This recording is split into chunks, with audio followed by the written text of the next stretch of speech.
বৃষ্টি পড়ছিল টিপ টিপ করে বাইরে। জানালার পাশে গিয়ে বসলাম আমি। একটা পুরনো গানের কথা ভাবছিলাম। হঠাৎ বুকের ভেতরটা যেন কেমন খালি খালি হয়ে গেল।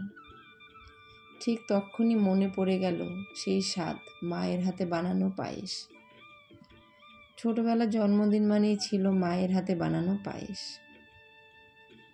রান্নাঘর থেকে ভেসে আসতো সেই দুধ, চাল আর মিষ্টির গন্ধ।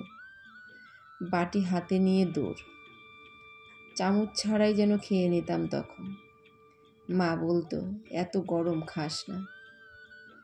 আর আমি তখন বলতাম, পায়েস তো গরম গরমই ভালো লাগে।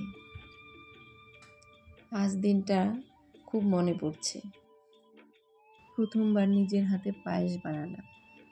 চাল, দুধ, চিনি, উপকরণগুলো সেই আগের মতোই আছে, কিন্তু অনুভবটা অন্যরকম।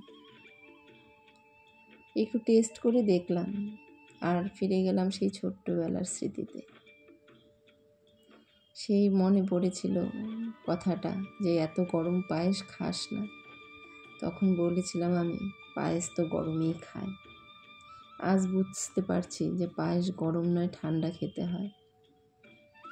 এটা আমার শুধু পায়েস নয়, এটা মায়ের ছোঁয়া।